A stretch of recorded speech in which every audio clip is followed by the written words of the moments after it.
Is this thing live? We are live. Perfect.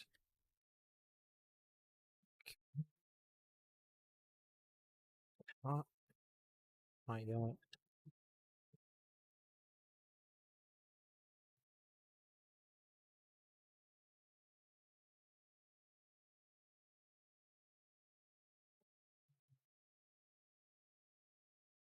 Perfect. All right. Audio's working. Okay. Welcome to my first stream on YouTube. I made one stream 2 months ago doing a unboxing of an SCI Octane back there. It was on Twitch because YouTube did this fun thing where um you needed to have you had to get approved for YouTube Live. So I don't see anybody in yet, but it really doesn't matter. I did say about 15 minutes ago I was starting this. So what I'm working on today, I have this XT-IDE board that I picked up a little while ago. It came as a kit, so I have all the parts and everything ready to go, and all I'm going to be doing is just building it.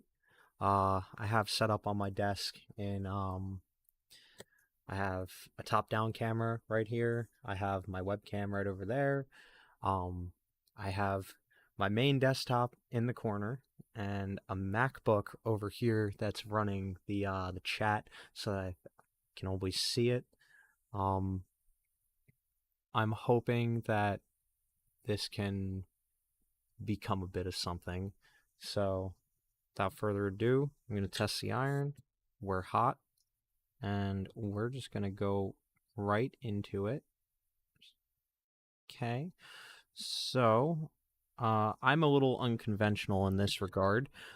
Most people have these fancy soldering stations, everything. Nope, I just have this cheap little Radio Shack soldering iron I got from my dad that he's had since the 80s.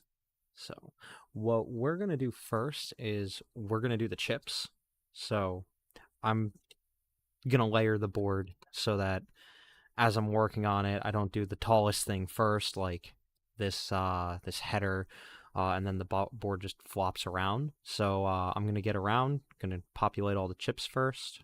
Then we're gonna do the components, then the switches, then the headers. The ROM saga will probably go on a little bit after the chips. So I'm gonna have to read these. They have to be so tiny. Okay. So we have the 138, and something to keep in mind if you ever build something yourself, always keep in mind that there is, usually on well-designed boards, there's a notch right here in the, should probably use a bit of a better poker, like a pen or something. So there's a little notch on the chips, and there's always a square pad that usually marks off that this is pin 1. It lines up on the chip. There's a dot, and you'll see this little notch. That's how you know how to line up the ICs. Most dip chips will be like that. So I'm just gonna pop those in like so. Sometimes there's this fun thing, and you have to bend the legs of the chip in because they're just a little splayed out too much. So I like to take a pair of pliers and fold everything over without dropping it. Dropping it is very important. The bits are actually locked into place. If you ever see those like a model airplane kit or something, you have to kind of drop whatever it is that you're working on, so it just kind of breaks them apart. Obviously that's a joke. So what I'm doing here is I'm just gonna bend these over. The chip is in there pretty tight, but I just want to make sure that doesn't fall out. I'm going to put all the chips in first before soldering them. Some people like to put in a chip and then solder it. I like to put them all in at the same time.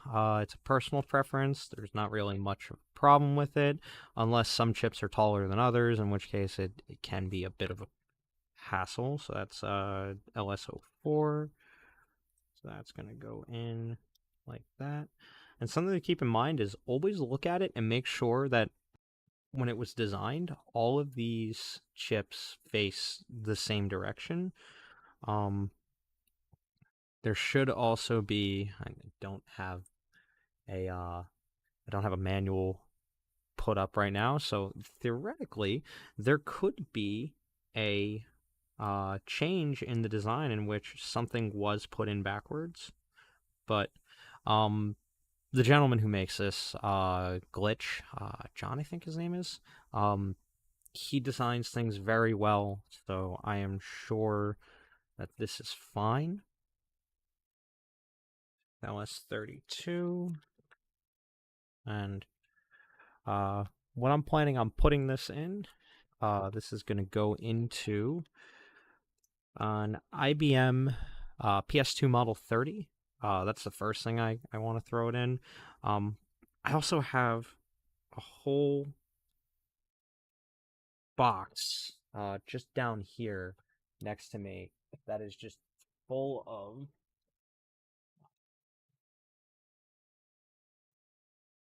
I have a whole bunch of these single board ISA computers. So this one's a full size DX4. I have another one down here that's a Pentium 3.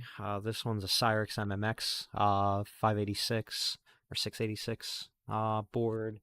I have a box full of these things, and a bunch of them don't work. And I do hope to do some videos on those in the near future. So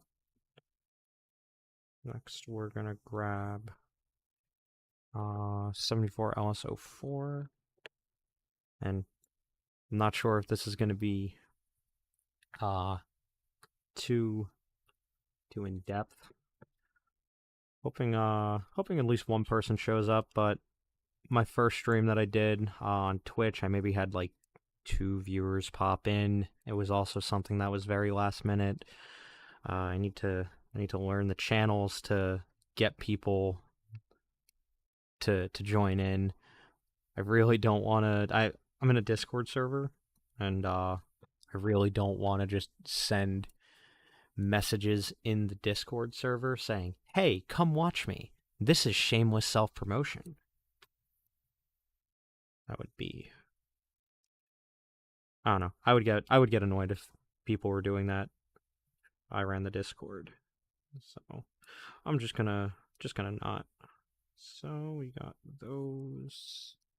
Next up, 245. So I mostly have only ever built kits. I've never designed. I know.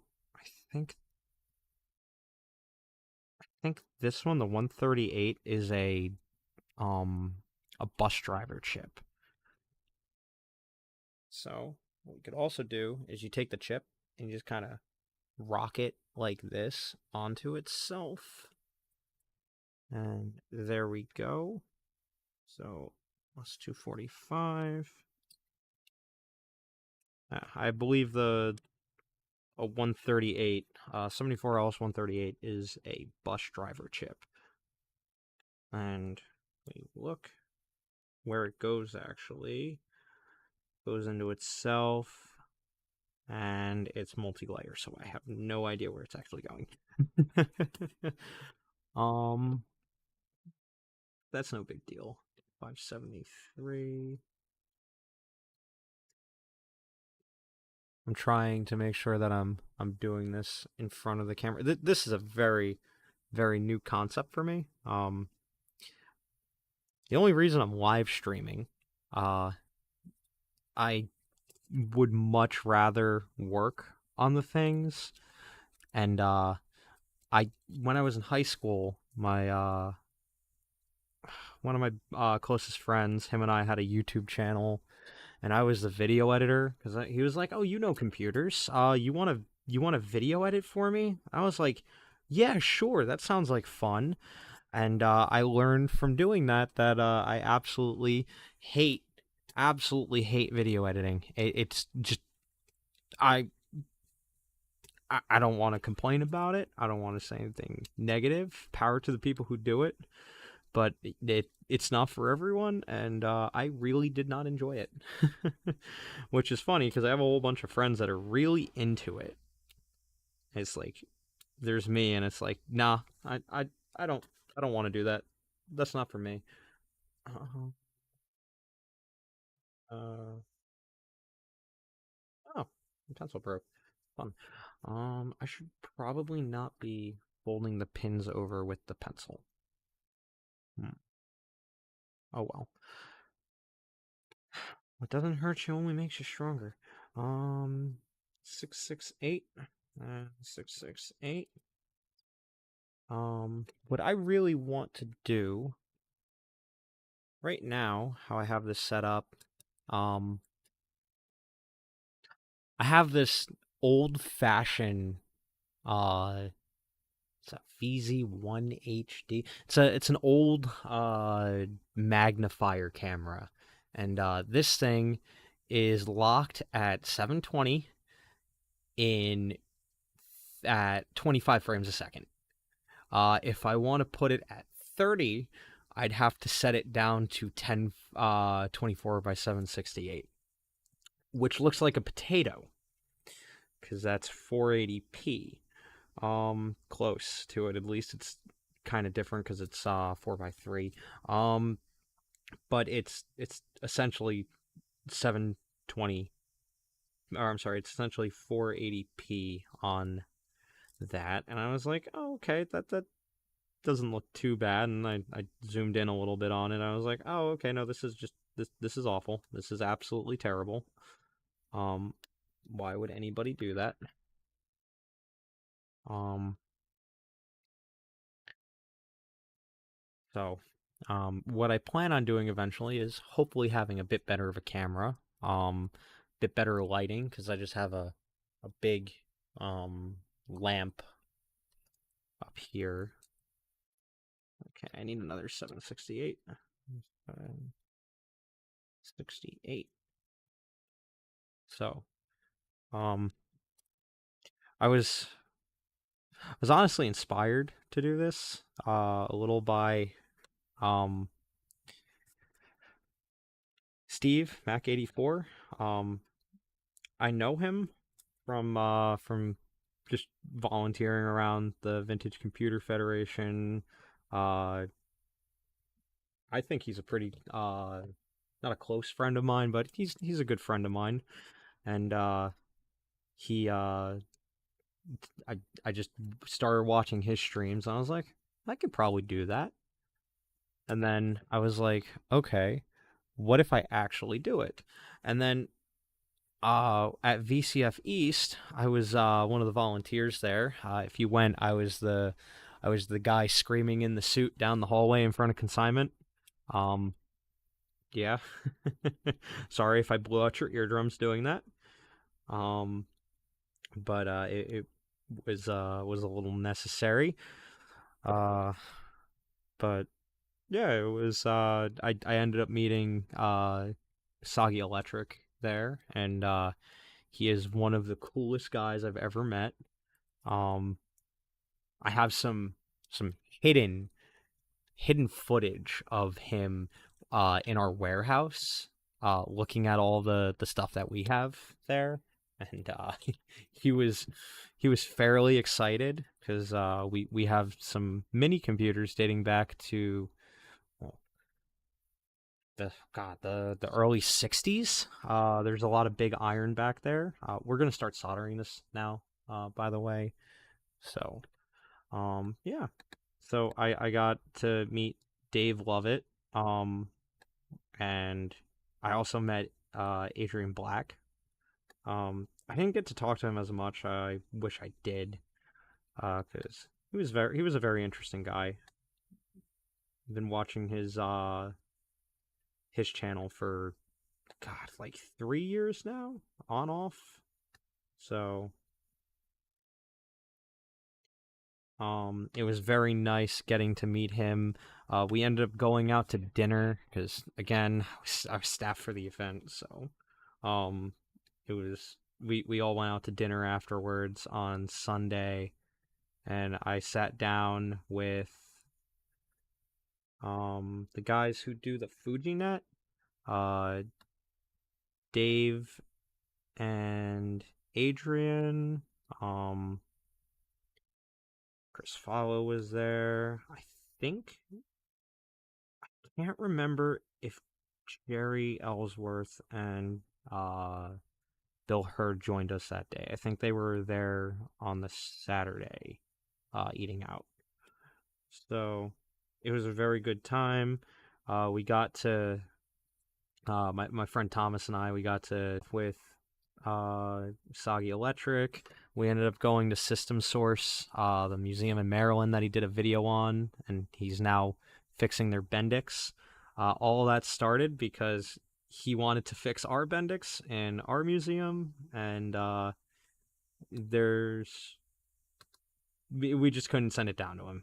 I won't go into it, but he was very, very excited to get to work on an actual vacuum tube computer. I feel so bad for him. He went to Southwest, and he ended up breaking his he broke his homemade or homebrew vacuum tube computer. They dropped it when they were packing it up, which is unfortunate, but nature of the game. You go around with something fragile, fragile things happen. Murphy's Law. So I hope this isn't squeaking. I'm using NVIDIA Broadcast, which is fantastic piece of software. If you have an NVIDIA graphics card, you should just be able to download this piece of software. It does noise canceling. It does the blur. It does everything. Because I doubt anybody wants to see the guitar on my wall or the posters or my dresser because I'm in my bedroom.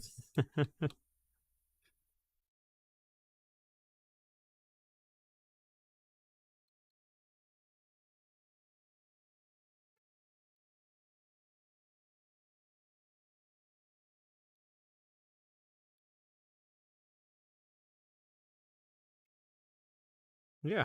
Um, I plan on being at VCF Midwest, so that's gonna be fun. My friend and I are stupid. We still haven't gotten hotels. We should have. I doubt we're getting a hotel at this point. It's in 2 months. Um,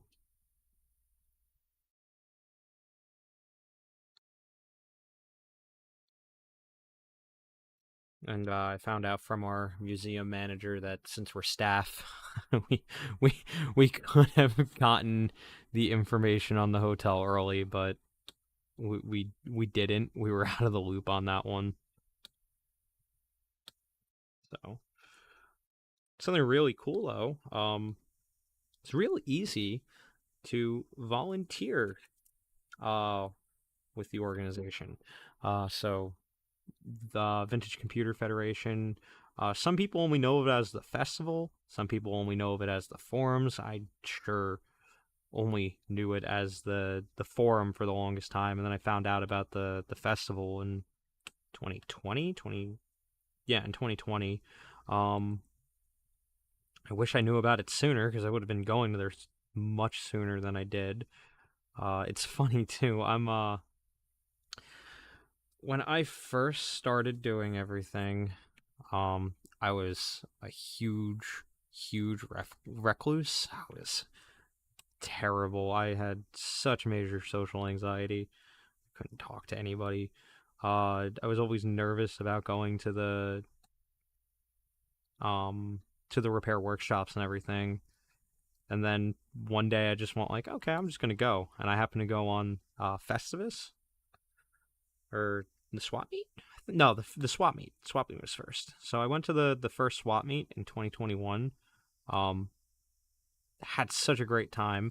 Uh, talked with a whole bunch of people who were there. Bought a whole bunch of stuff. That's where I got at my feet right now. I have a PDP 1103 that I upgraded to an 1123 because I threw in the 1123 processor card,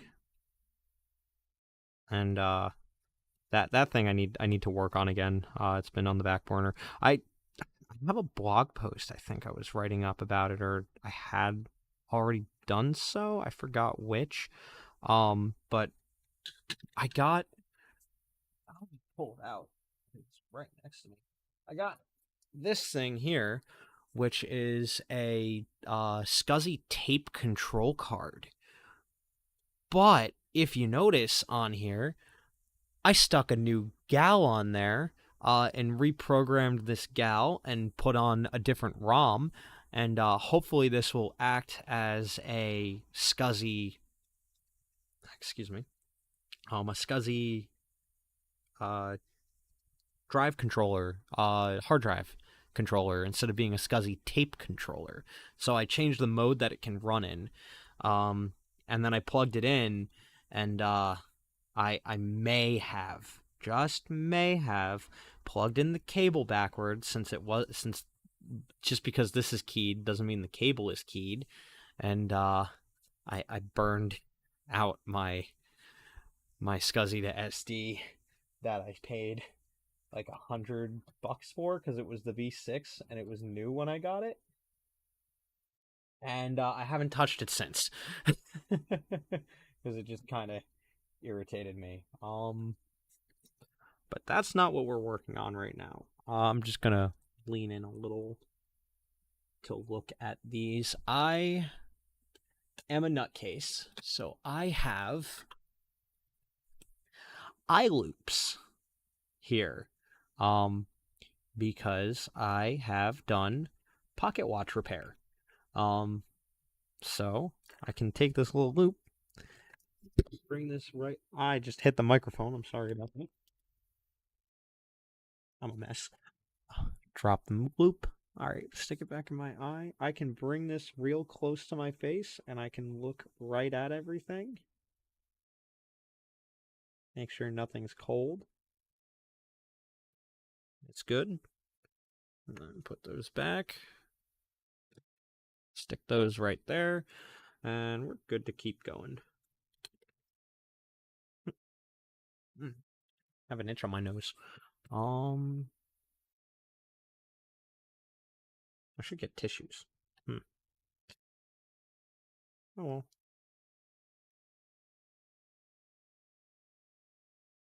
There we go. Come on. There we go. So, I also like to live dangerously. So, all of this is leaded solder, with flux, because you know you gotta live dangerously. A little bit of lead poisoning never killed anybody. I mean, come on, people used to breathe it.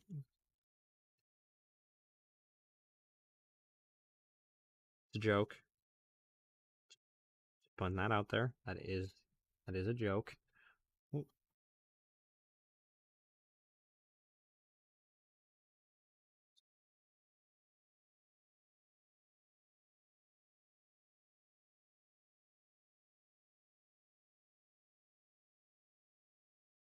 All right, next time I put chips in, remember to fold them inward, not outward. This down. Okay.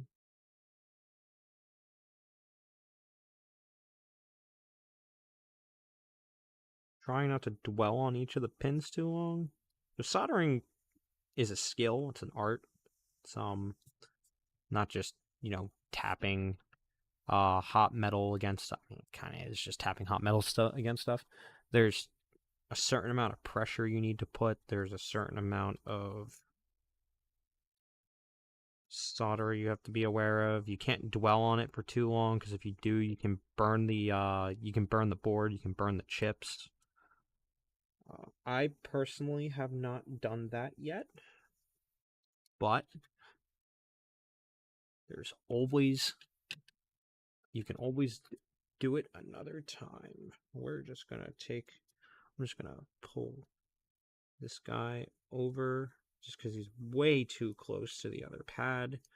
This one's very consolidated. We're just gonna fold him over that way. There we go. What you also want to aim for when you're soldering,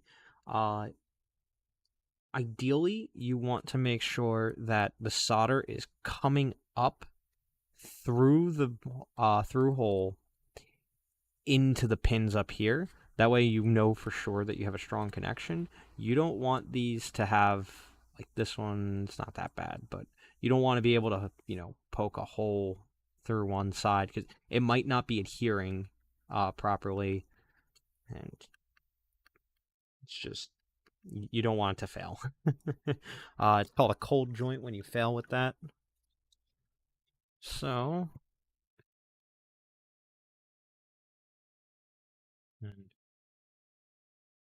I may be maybe mumbling to myself a lot here, but definitely gonna leave everything up. I'm gonna just post this as a video on my channel too. So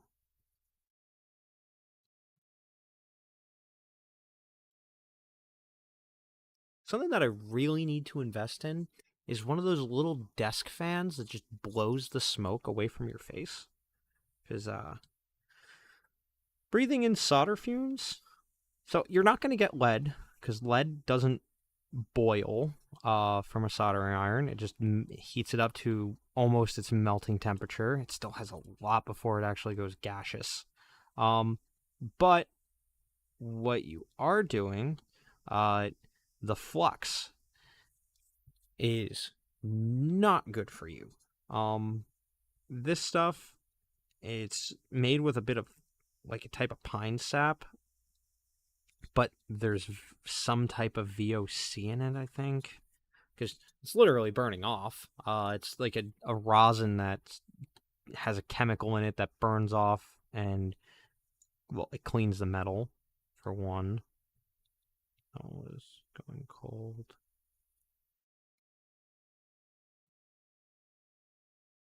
But should probably move that up. it's it's a little ridiculous. I now understand what most of the people online say whenever they're trying to record soldering. It's just one of those things where it's like, oh, it's such a pain. Because you're trying to do it with a camera above you and everything. So I mean, those guys, it sounds like they're taking like a a full size camera. I'm just gonna go over here and show real fast what it is that I'm even using. I think it's this one. Yeah.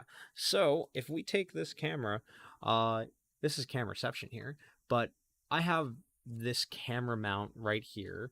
So it's just a desk magnifier, and all it does is exactly that. It's used as a magnifier, but you don't need to use it as a magnifier. You can have it straight down pointing and just recording, and it's perfect for soldering. I got this from a makerspace that I'm at. One of the guys was just getting rid of it, so there we go. I love having a spare camera too, because I can just kind of click it, and then I want to show it. Hey, I show it. There's my face again. Close it off. Boom, we're done. And then just click it back over there. I came kitted out. I'm prepared for this. It's could be better. Could have a lot more of a kit, but hey, I'm just starting out. What you gonna do?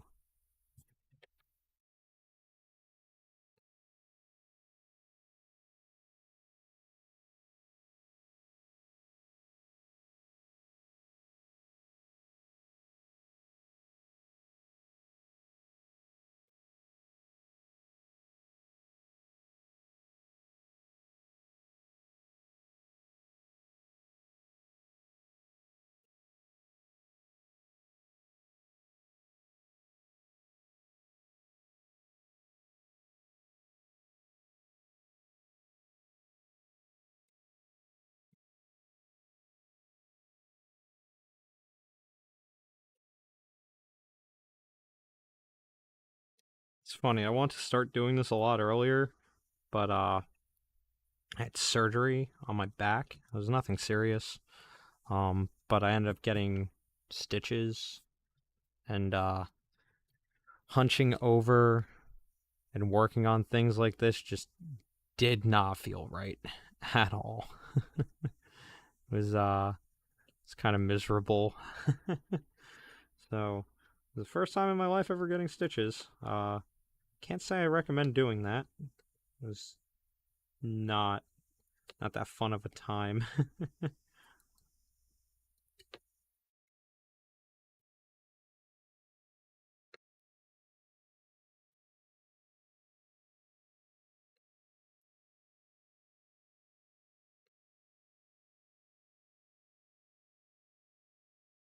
I just thought of this. This is a lot of solder pads, actually. Like, if you really think hard on it, it's like that. This is all stuff. There we go. This is all stuff that is. You have to do by hand. Sorry, I'm trying to find the words. And also concentrate on this at the same time.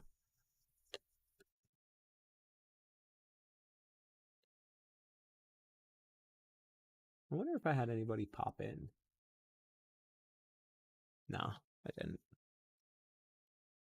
Oh well, I'm not doing this for anybody but myself. I've been working on stuff for so long that I don't know, I want to share it with other people. That's all. That's all I want to do. I enjoy this stuff. I've met others who enjoy this kind of stuff. It's like sometimes you can't do stuff like this yourself. Other times, sometimes it's just nice to just, talk, relax. To everybody else looking in, it's like you never really think about this. It's like just who it's like I'm sitting here talking to myself, mumbling. Like that's kind of funny.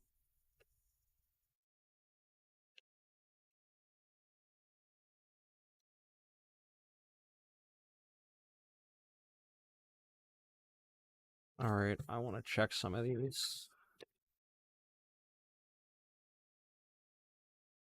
They also never tell you when you live stream how far back it actually is.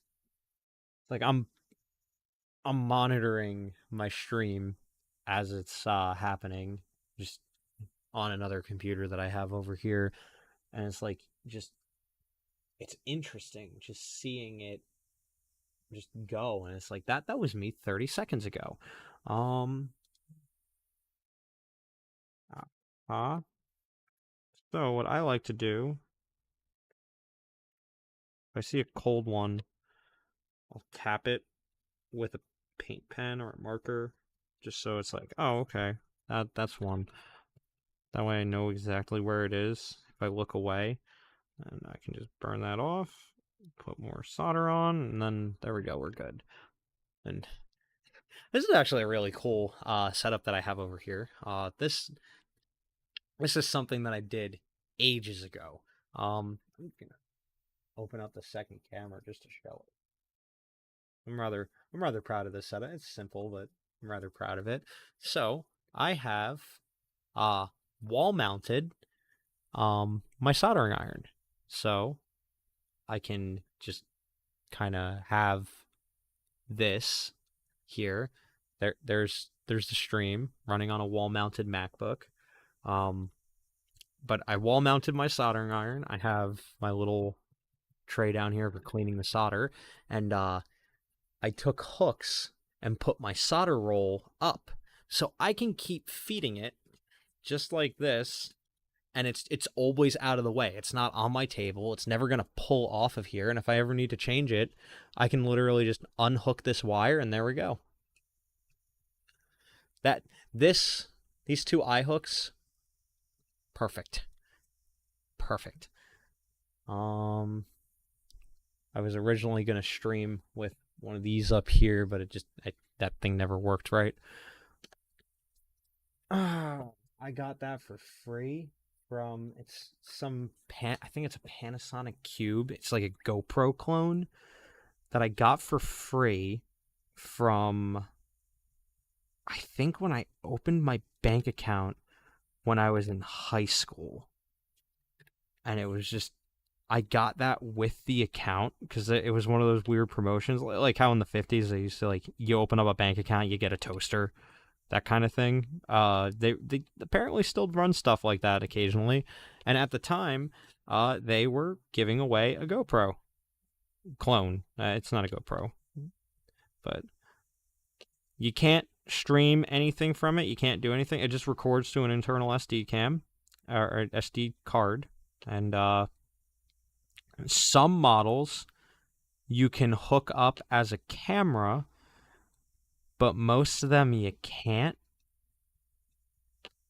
So right now, because of just how old it is and it's a weird Wi-Fi camera, you have to connect to a weird local Wi-Fi network, like a printer.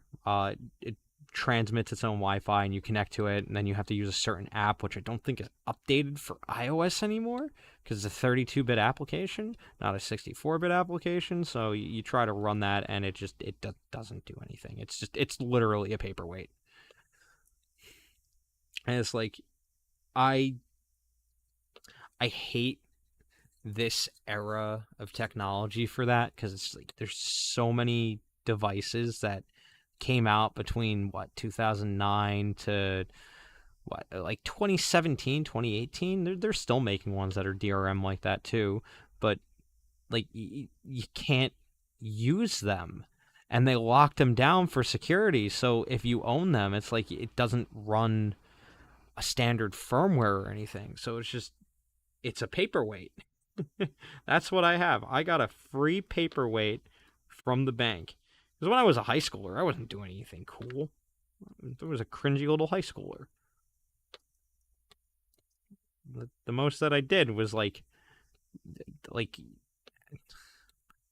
kind of awful when I think about it, but my friend and I once bought an air horn, and we drove around town blowing off the air horn, or like one of those little air sirens, the cans.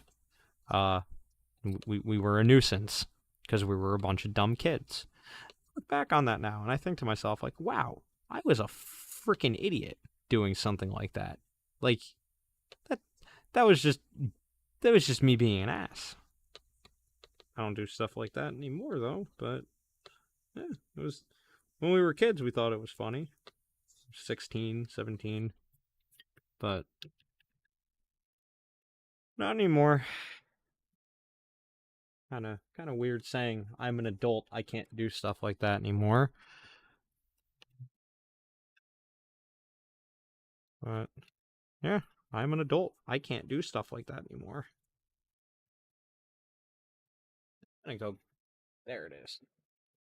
So, something that I keep on me at all times, I have an old paintbrush that's kind of worn out to be a paintbrush, but this is a horsehair brush, and it works perfect for cleaning off any dust or any little particles that pop off when you're cleaning. And I just like to sometimes tighten the bristles around each other more, just to get a little bit more of a friction, and just go over the board like that. Not too close, so you're not cheese grating your hand. Yeah, there we go. All the chips are now in. I'm positive they're all in the correct locations. Probably should have checked that first. But it's not that big of a deal. Next, what we can do, we'll line in the capacitors.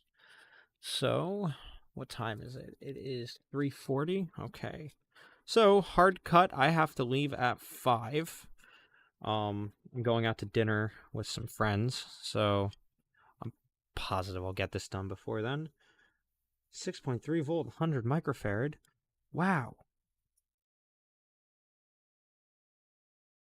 Okay, so the easiest way to see what side is what, you line up the long side is usually the square pad, and the white side is usually the white side of the capacitor, which is negative. The easiest way to see this too is that this pin here is connected to this pin on the B side. And on ISA, this is ground, this is ground, this is 5 volts, and the ninth one over, so 1, 2, 3, 4, 5, 6, 7, 8, 9. This one here would be 12 volts. I forgot which one is negative 12 volts, if it has one. But yeah, so you can always see ground and outer, so you'll know negative on the ground side, and then the positive, or the not colored side, connected through onto the 3 volt. This is just filtering, so it really doesn't matter. It's just a filter, and it goes all the way out to these address lines. You can jumper 5 volts here into this, which, if you notice, the 5 volt rail comes up, goes along this trace, comes through here, and also goes up into this jumper, which says 5 volts on 5 volts on IDE pin 20, jumpers over like that into here, boom, pin 20 is 5 volts, which this is very important if you want to be running micro drives or compact flash cards and give them power. You'll notice a lot of cables will actually have this pin missing, or it'll have it blanked out. That's because this is power, and it does go directly to the 5 volts on the motherboard, and i.e. on the power supply. So what we can do is we can fold over that capacitor like that, just so it's flush against the board. Stick it on like that. 10.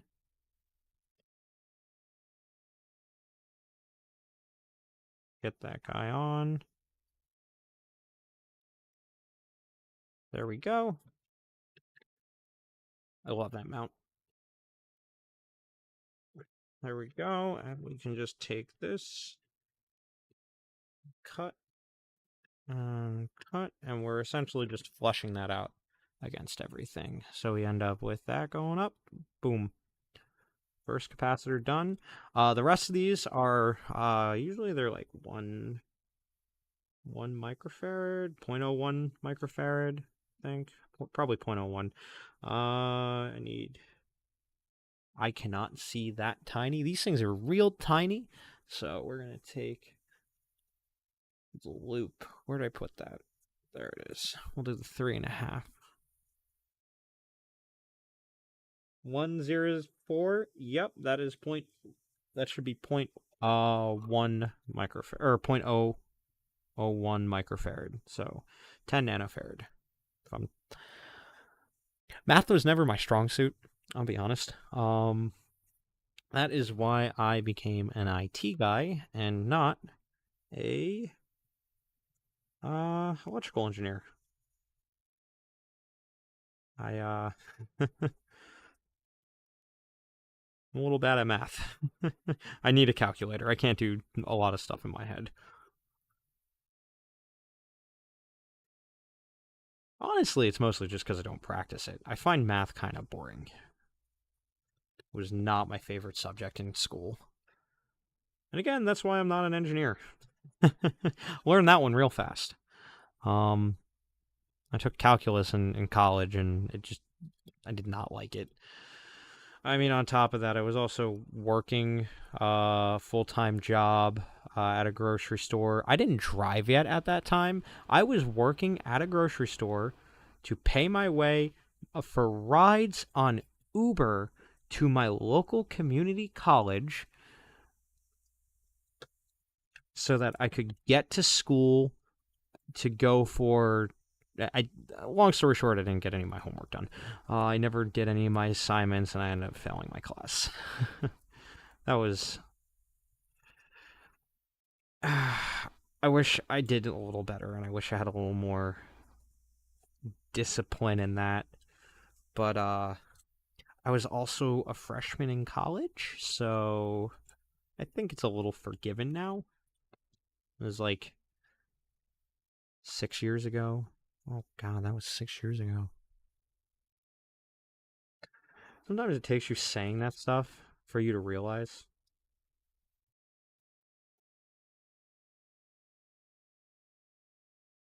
No, right? 2023, 7 years ago. Oh my god.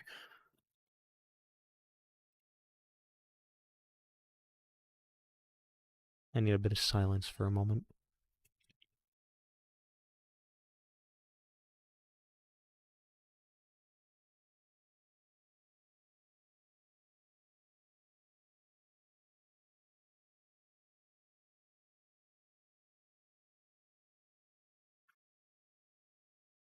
I also messed up a little with setting up my desk.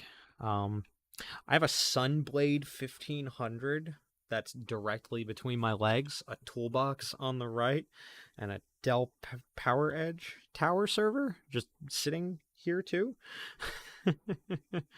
um, I did not think through the layout of this entirely. Probably should have did a better job at that. Made it look not look neater. I think it looks fairly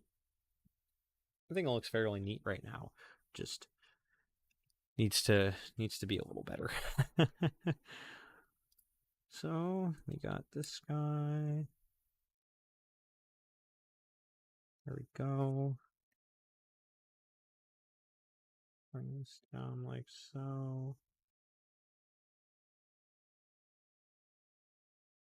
I need assistance with this. There we go. And three more. How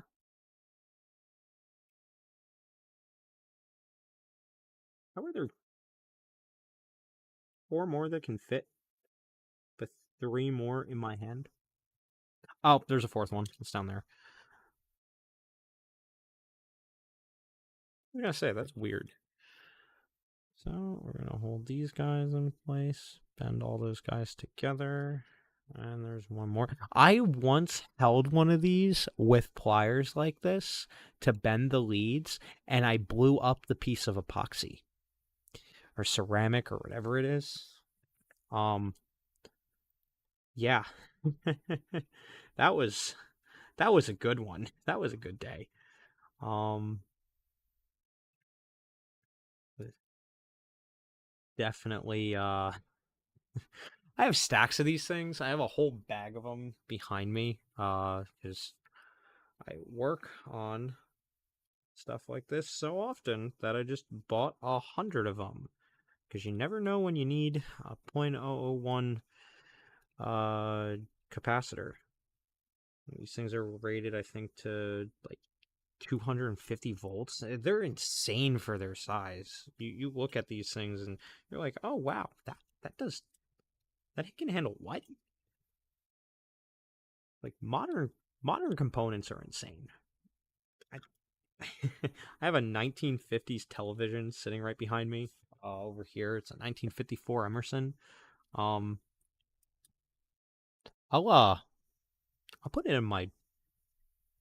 Once I'm done with this, I'll change the description. I'll put it in there. I have a blog that I used to write. Used to be a lot more detailed and everything. Then life happens and started ignoring it. Stopped writing.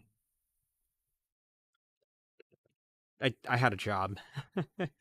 I got my first IT job and I stopped writing it a little bit after I started it, which was I really wish I kept up on it because I have like pictures and articles and stuff ready to write, ready to go for that blog, and I just never did anything with them. I have all the photos, I have everything saved. Nope, didn't do anything with it. that's going to irritate my OCD. I want to pull this up and over to the side. Please don't break it. Nope, that's not going. Okay, we're just gonna have to live with that.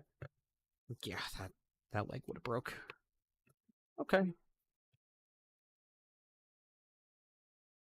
And now we go back to the soldering. I'll start over here. Boom. I'm gonna do all the sides. Boom. And I'll flip it around and do all the other sides. Sometimes I find that a lot easier. You do all one side of the leg, and then you go over to the next ones. So.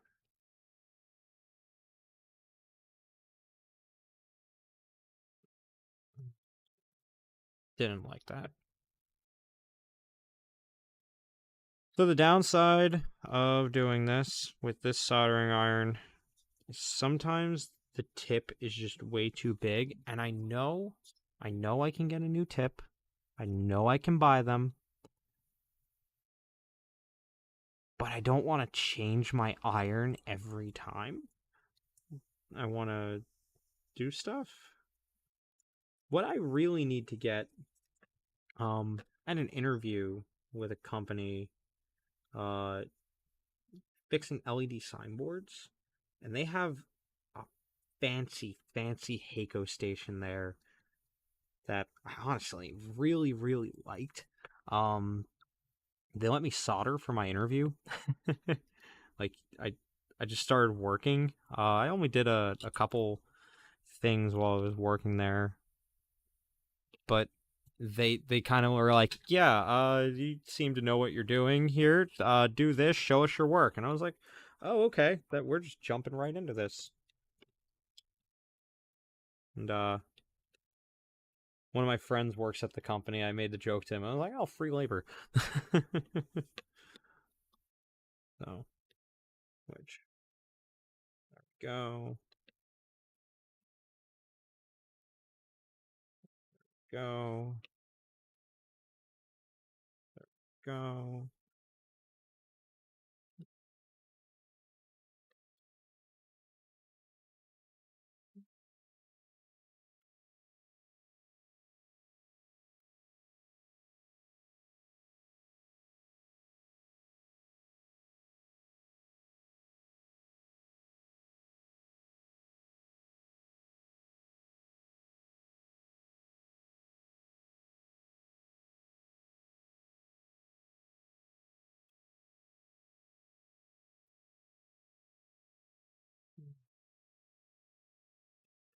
Okay. Not.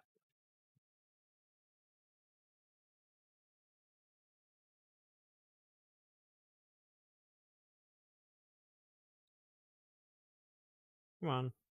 Come on. There we go.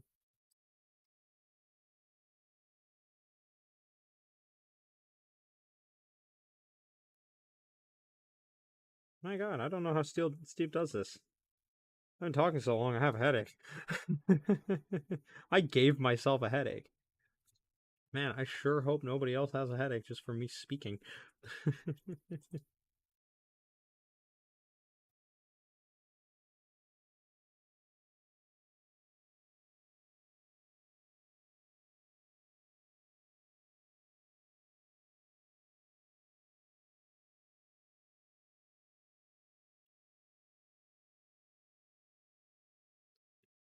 Yeah, I keep forgetting to look up and make sure that I'm doing everything on the camera. Funny.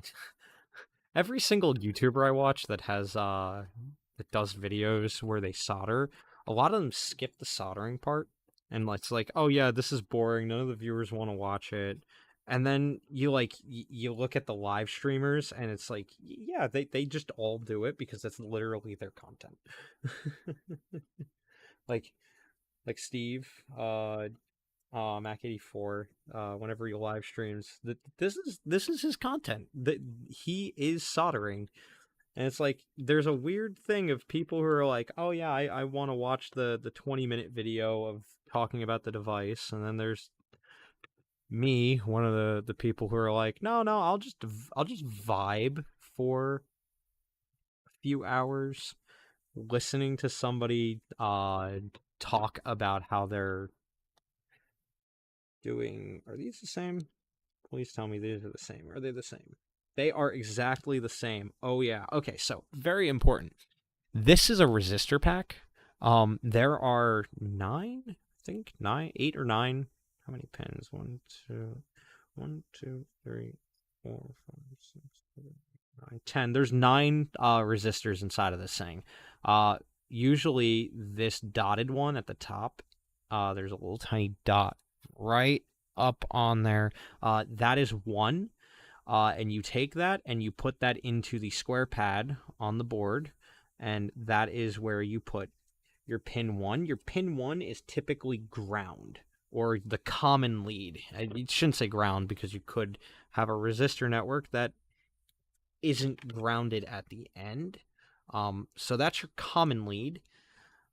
These ones are kind of annoying because they're SIP packages, single inline packet. Yeah, that's how the acronym works. Your PC computer, your personal computer. Um, yeah, your IP packet, internet packet, or internet protocol packet. I messed up. Yeah, SIP are kind of annoying because they kind of flop around in the breeze, until you get them tacked down initially, which it's not hard, but it is just it's kind of a pain. It's an extra step and a little bit of extra awareness. Nothing in computing is hard. Just remember that. Nothing is hard. Doesn't matter if you're programming, it's a skill you haven't learned yet. You can do it.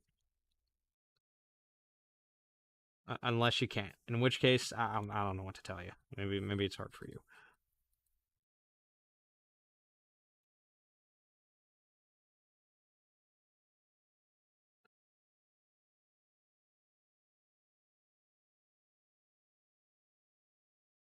All I'm doing is just hooking a little bit, just tapping the iron to get it a little wet, and then filling the pad.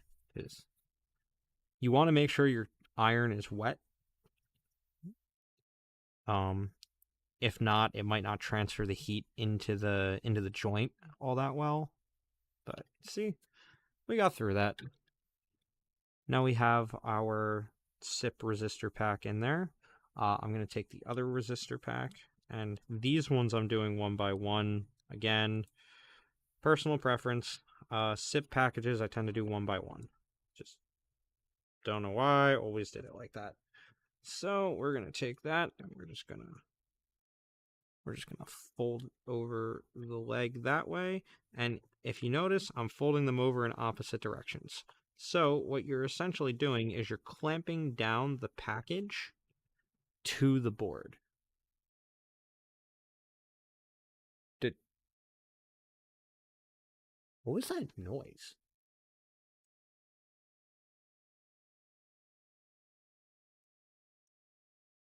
Sounded like a device cut out? Did I lose my... No, I didn't lose my microphone. Did I lose my microphone?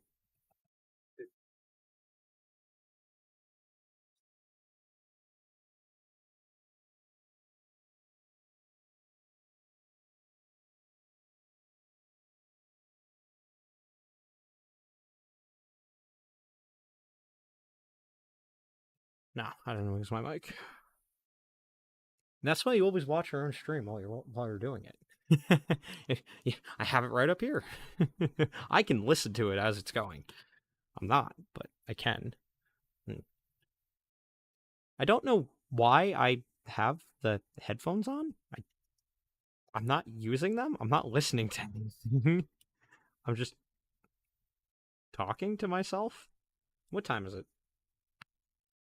Where's my phone? 4 o'clock. Okay. We got an hour left. Not too bad.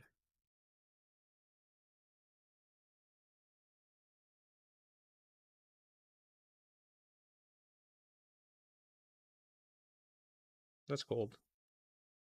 Oh, keep forgetting.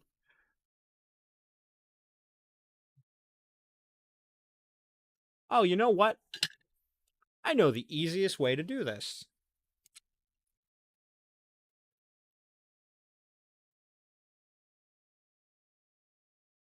Not going to be in? Yeah, it's not in frame. Okay, perfect.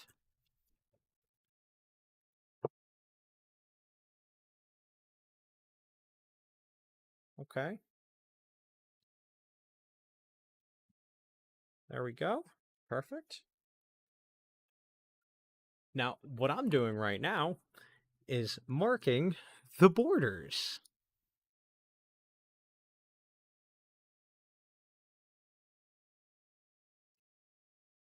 Boom. And the last one here is going to be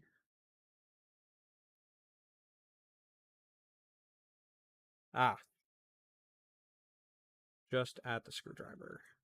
Perfect. There we go. And what I just did here is that was a dumb idea. I've just marked the borders, so there's just a little bit of taking this in frame. I don't want that in frame.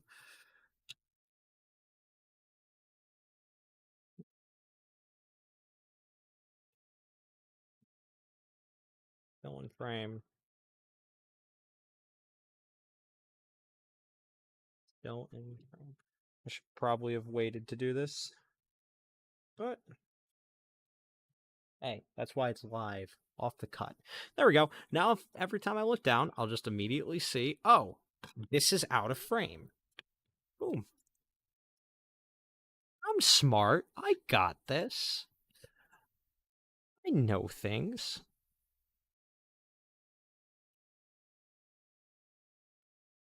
I also marked where the camera goes. And now I can just quickly start working. Hey, there we go. Yeah, no, as I was saying before, yeah, these things, since they're SIP packages, if you were to fold over this leg going that way and this leg going that way, you could move it like that and it'll just come out by hooking over. So you fold one that way, you fold one this way, and the thing, if you rock it to the left, this one catches it, you rock it to the right, this one catches it. They won't fall out on each other. So now what we're going to do is the diode. Flat side. Yep. That's good design. Some people will just put a circle here. There's a flat side that lines up with the flat side of the diode. So you can mark flat to flat. Boom. Pop that guy in there. Knock those guys like that. And there we go.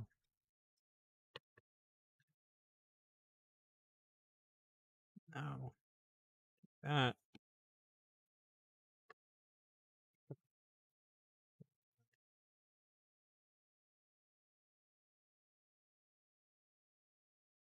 Go.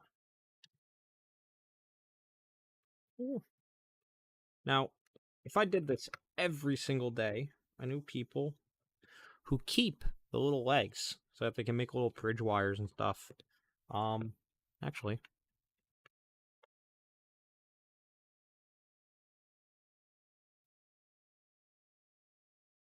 hoard everything like a dragon.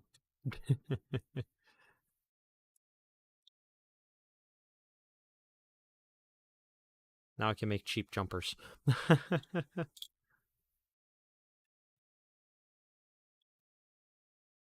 And that's how we start the collection. There we go.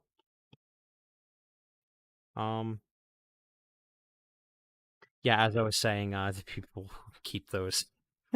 Now I'm one of them. Okay, so resistors, color code. So, purple, or that's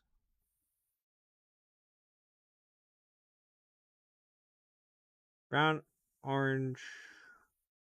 What? This is a 5 code. Okay. Okay.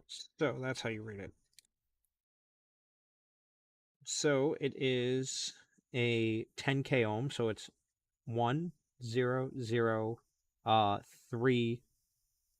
So that is 10,000. Is 1010 03. No, wait. What the? I've never seen a 5-banded resistor before. That's. I can't tell if that's red on blue or orange on blue. But regardless, there are two types of resistors that came in this pack. This standard 4-band resistor, which is 4, 7, 100, so 47, 100, or I'm sorry, 40, 470, because it's brown, so it means it has 1 0. So yellow, purple, brown, 4, 7, 1 0, so 470. Gold band means it's 10% tolerance, I think. I think gold is 10%.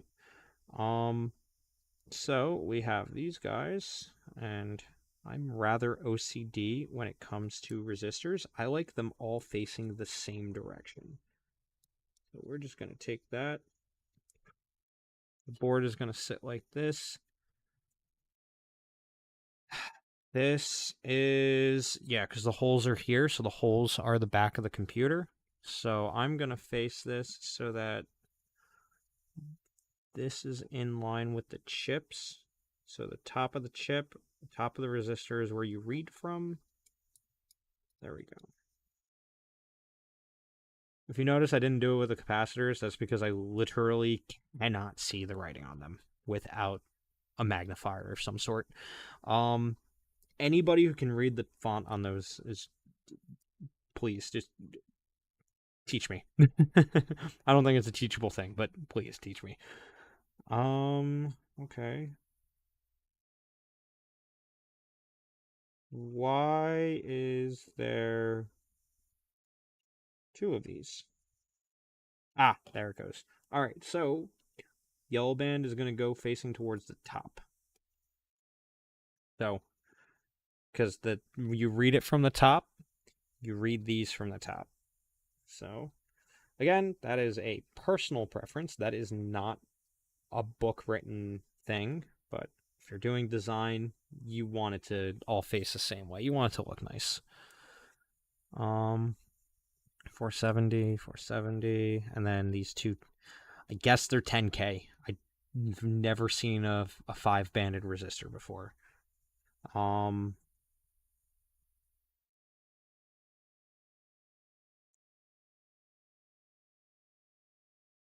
Yeah, I do not know how to read that. But there's only 2 spots they can go in. I'll look that up later. So, take that. And I want them to face the same way. I literally just said that I'm going to place them in facing the back. Because all of the chips are like that.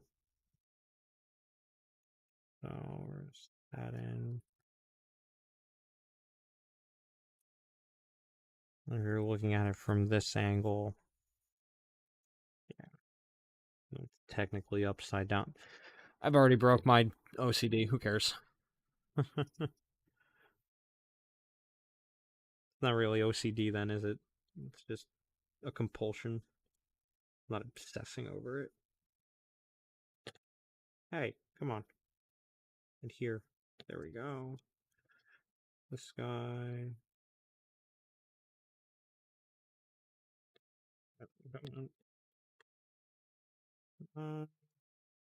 Take my solder. Oh, I don't like that one. Drag it up. There we go. These guys are going to be the easy ones. Just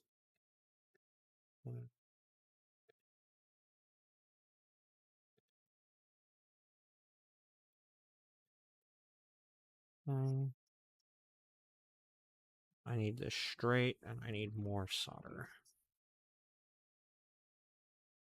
Like I said, reel. Just put a reel on your solder. If you are soldering anything and you are doing it often enough, use a reel. Just do it. Trust me. It makes it so much easier. Wall mount the reel so it doesn't. So if you put any amount of force on it, it doesn't just fall on itself. Um, that's a cool joint. So if you're doing any amount of soldering at all, reel, rack your solder, whatever you want to say. Um, It'll go so far. I also have this old piece of solder from like years and years ago. Like this is old Kester solder. I bought it for like $1 a roll at a Hamfest. I think I bought like 4 of these rolls, and I'm still on my first one. I've bought this like 6 years ago. It's a few pounds of solder. How many yards? Metric, uh, whatever metric distance is. Who cares? I don't know. Oh, sometimes this happens where you end up with just a little bit of solder that gets stuck in the wrong place on the board. It's just a good idea to clean that off. Prevent possible shorting.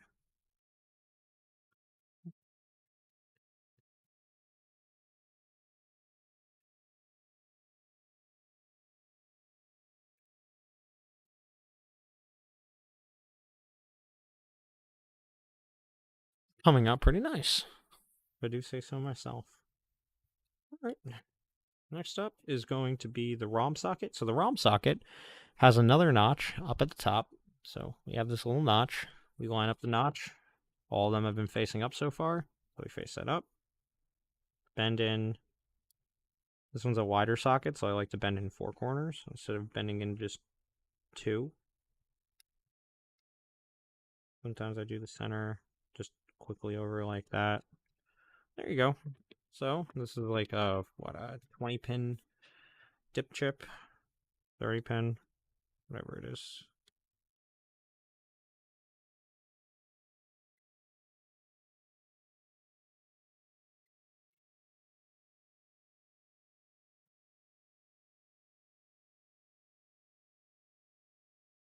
So I just thought of something. The computer that I wanted to test this in can only accept one singular monitor that I own because it's an IBM PS2. And they decided to do this fun thing where one of the pins is missing.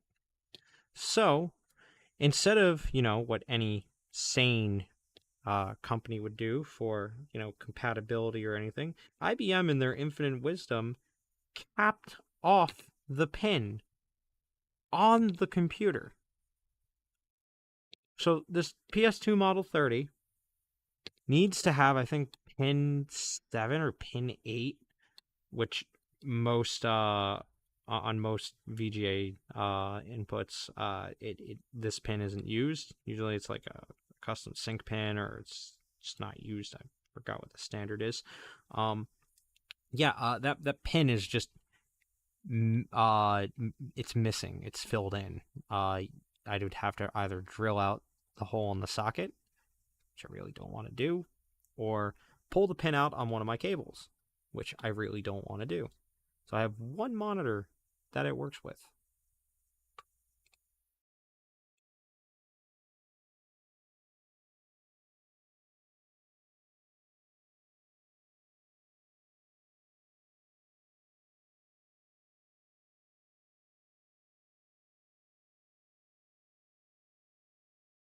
So never dwell too long when soldering in sockets. You dwell too long and you will melt them. ask me how I know. Because I have melted sockets before.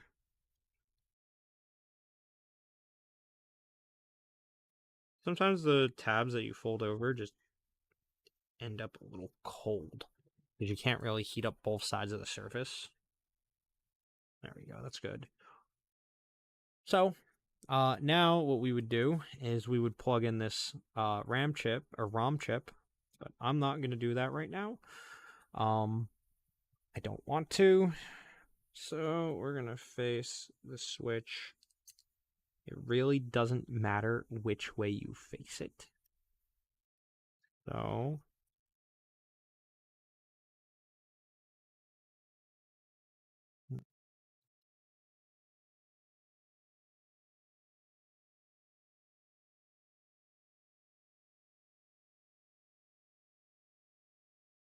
I'm just going to face them all the same direction, like how everything else was.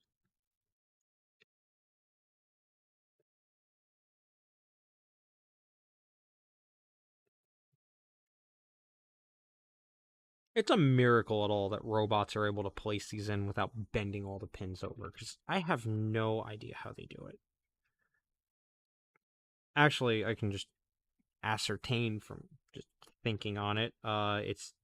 They literally have a jig that it goes into, and that jig holds the pins and aligns them all before it goes in, so that they're always straight, always ready to go. So that's just assumption of how a pick and place machine works. I've never seen one work. You can also melt these dip switches, so do not melt the dip switches. I've not done that. However, anything is possible.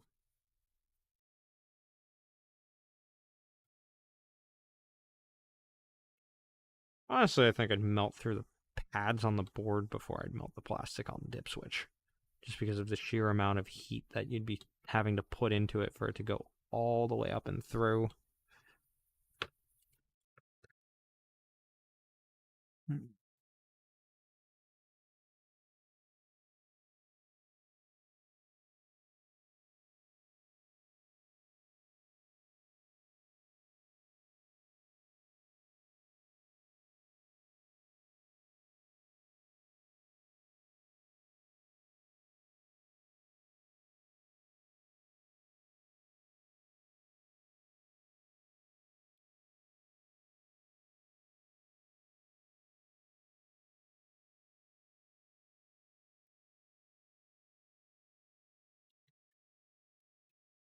Nope, not done yet.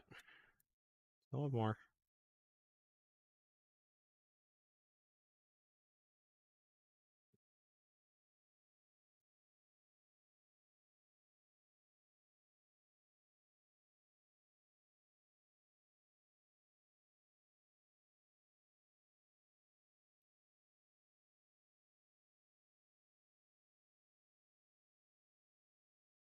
Man, I really don't want to be breathing any of this in.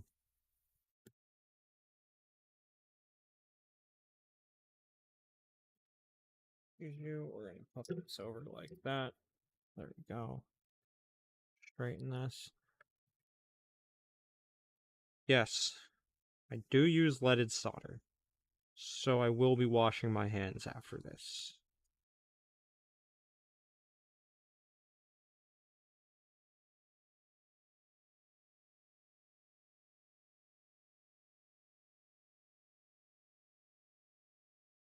There we go.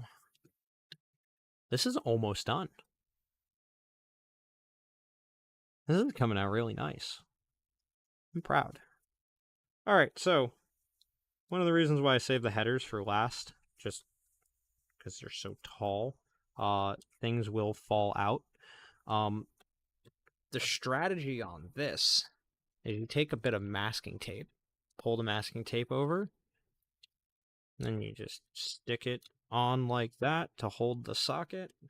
Take this one, masking tape, hold the socket flush. Want to keep it straight. So, and then all you have to do on this is take this, and you just have to tack the corners.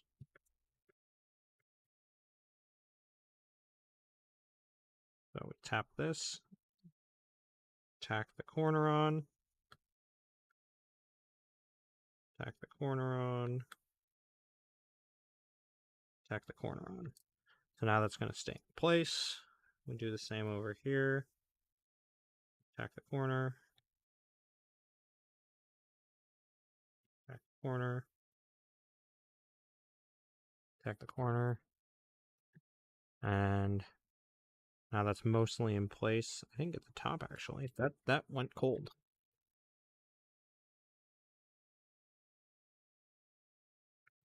Again, hate getting a bit of solder on the PCB itself like that. Sometimes that happens. It's honestly down to just some general clumsiness.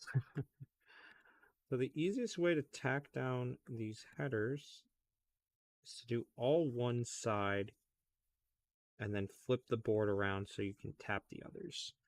Because unfortunately, I am not ambidextrous with a soldering iron, at least. I can do scissors and stuff like that, but nothing else. Come on. Take solder. Clean. More on. That's cold.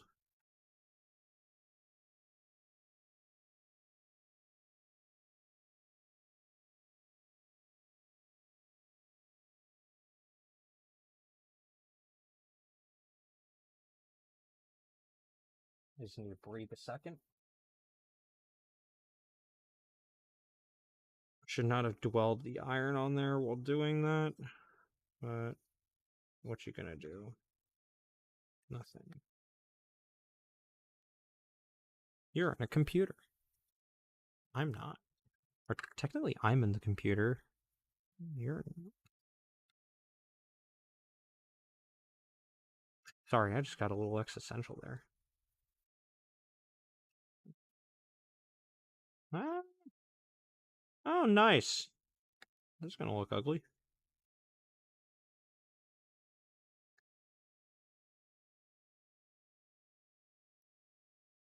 So what would make this thing a lot easier?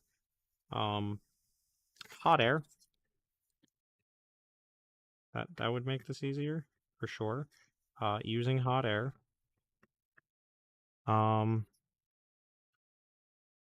Proper equipment, not a 25-watt Jensen pencil iron.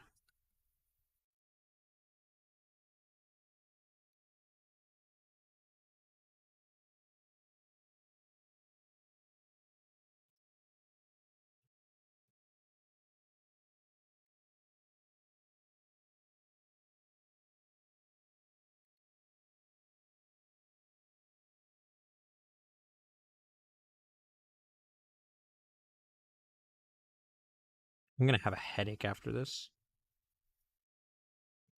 I'm very sensitive to the flux. I'll be honest. Probably should have a fan. I can buy one at Micro Center, so that shouldn't be too much of a problem.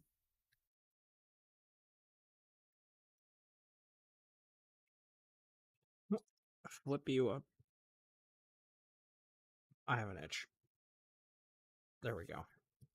I think a bit of solder popped up and landed on me.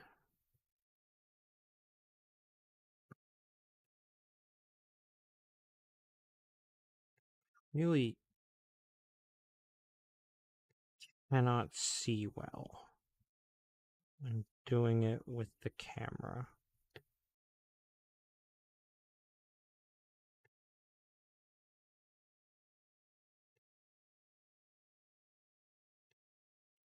I see a cold joint right here.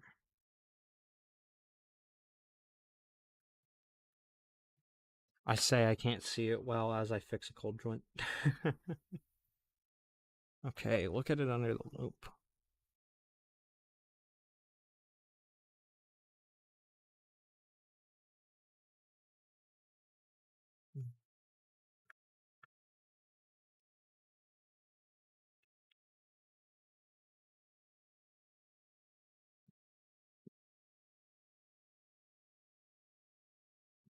You, you.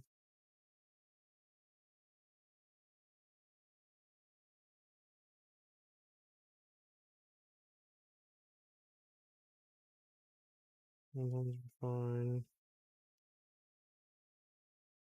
Uh, you. Sorry, I keep hitting the microphone. Okay, what I need to do is move the microphone up a bit. Well, now it's blocking my face. We're just gonna move that over off to the side. Should be fine. And we're just gonna finish this up with the ones that are cold. Go. This guy. Go. Where's one more? This guy. Go. I think that was it, right? There were three. Yeah, I'm seeing numbers. Okay. We're almost done. We are almost done. So if you can tell, I got the XT-IDE model that has a standard IDE connector.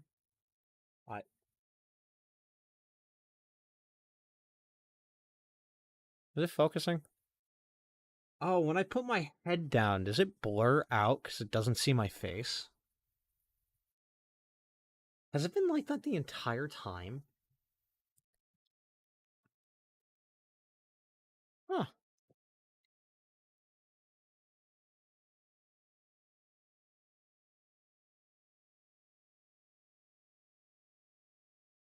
Yeah, it does a little. Okay, cool. That's good to know. All right. So next up, we're gonna do the jumpers.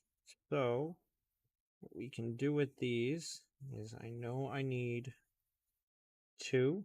You can just kind of break them off like that by putting pressure at a leverage point. Two, and then one, two, three. Boom. One, two, three. There we go. So these guys can go here and here. Those are the jumpers for that. We have the LED, and we have the 5-pin or the 5-volt accessory jumper. That's just. Now I'm using masking tape. Some people use Captain tape. I'm using masking tape because for this exact purpose, I don't care about heat. I'm holding pieces on the board. Captain tape is a little bit expensive, and it's kind of a pain to work with because it's so thin. So, the easiest thing that I find is you use a bit of masking tape, you break them down in like that, and it holds everything straight. Flip over. I said it holds everything in straight, and it doesn't talk back to me and prove me wrong. There we go. One of them was just kind of loose. Okay, so we can take the next one, and we'll do. Oh, I need to clean that more. So some people prefer to use brass wire to clean their soldering iron. I like doing that on occasion, but I just use a wet sponge. For the longest time, I just used a dish sponge. Keep it simple, stupid.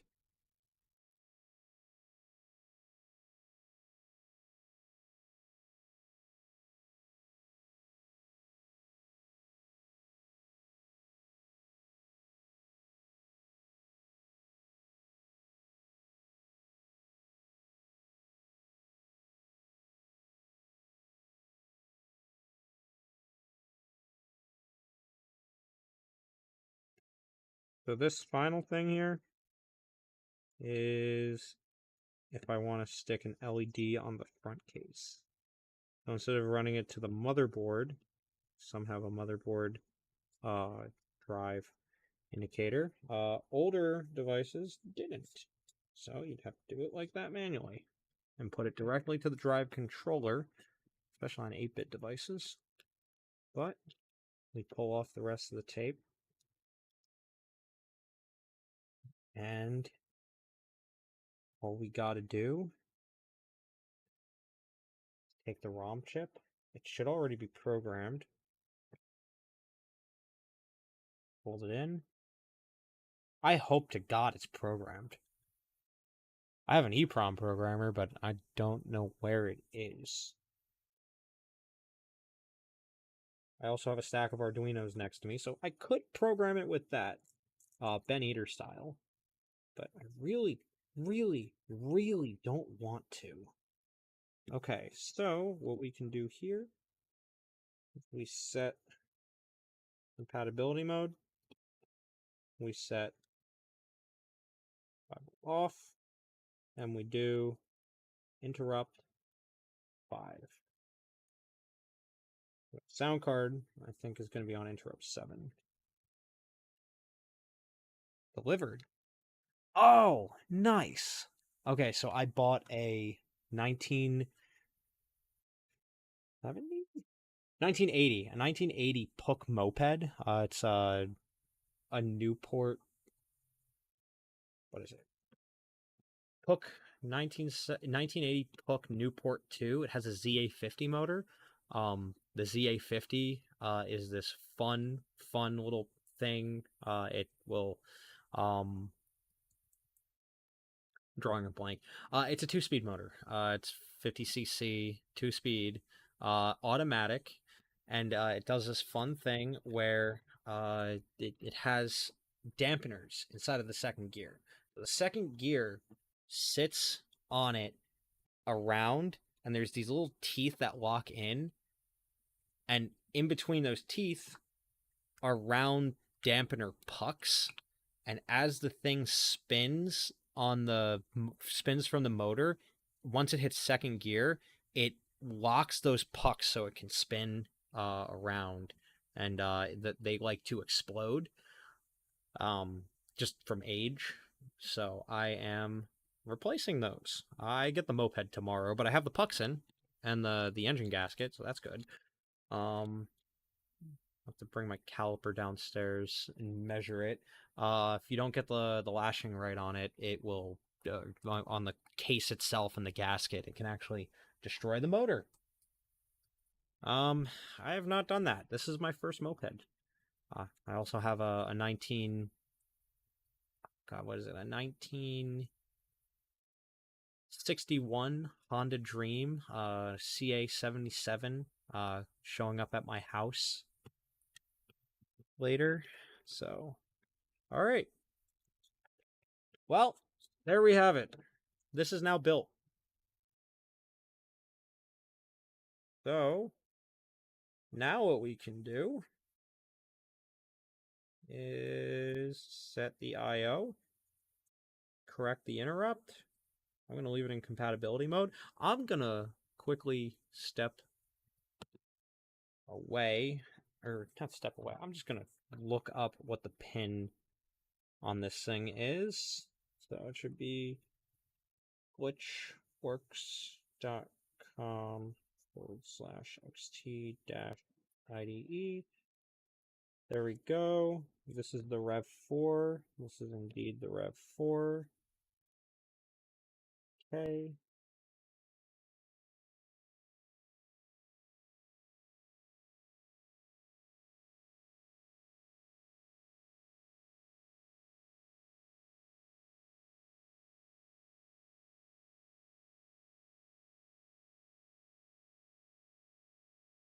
Hmm.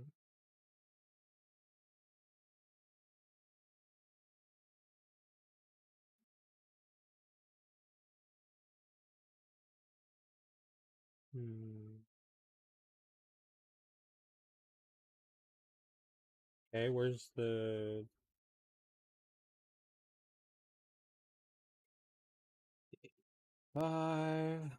Oh, that's a cool one. Glitch makes a R6501. It has like like a silverfish or a centipede looking quad inline package, which is really really cool. Um ah ha XT-IDE docs. That's the design files, videos.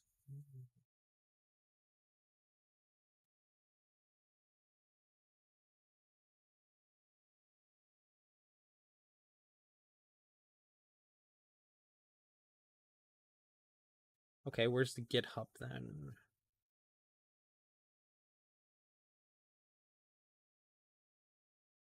Where is it? Aha, GitHub. Jumper settings. Modem 7 created the jumper setting diagrams on his site.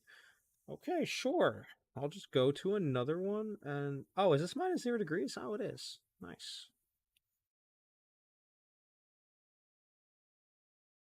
This has got to be very, very enthralling to see somebody else working or reading through.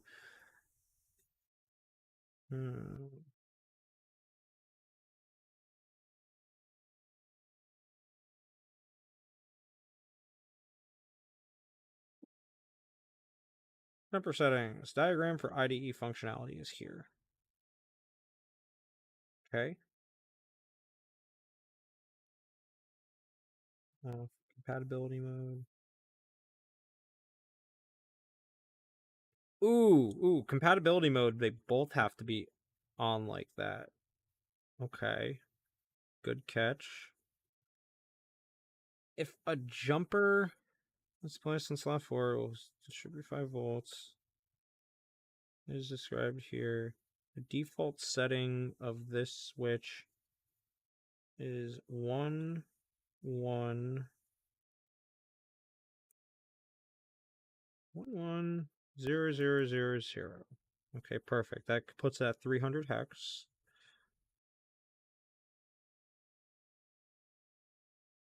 Okay, interrupt.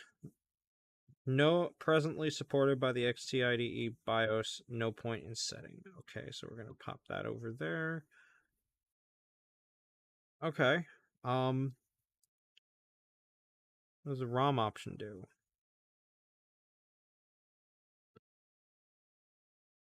EEPROM, jumper settings. ROM functionality is here. Enable BIOS ROM on the EEPROM. Default setting is on. Allow writes to the BIOS ROM. EEPROM is on. Currently looking at the site for this. So EEPROM is on. And then, okay, default setting, everything is on except A16, or I'm sorry, everything's off except A16, which puts it D10,000 hex on a 28C.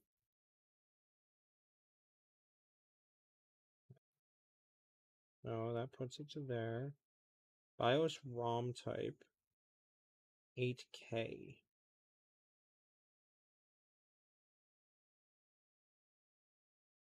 28C64, these should be on. Okay. They're 8K banks, I guess. D1000, D1000, and allow BIOS ROM. 8K sized EEPROM. On this card, BIOS ROM is an EEPROM. So this card is optional for the The IDE BIOS resides elsewhere in the computer. If it resides elsewhere, disable the BIOS ROM turns on. Turning off the enable switch. Okay, I have to have that on to actually enable the card because you can sometimes take one of these chips and just plug this into a LAN card, and then you can just build out using the gated logic here to tell it, okay, yeah, it goes to here and set the address on the ISA card. You can make one of these yourself. They're an open source project, so cool. I am going to grab a computer to test this. So bear with me a moment. I will be right back. I'm also going to wash my hands real fast of all of the of any lead. Turn that off. Oh, I'll be right back.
System I can use.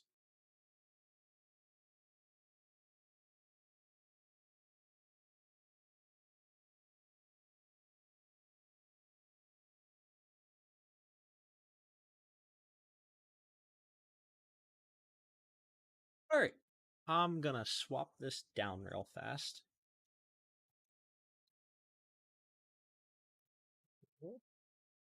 We're gonna grab this.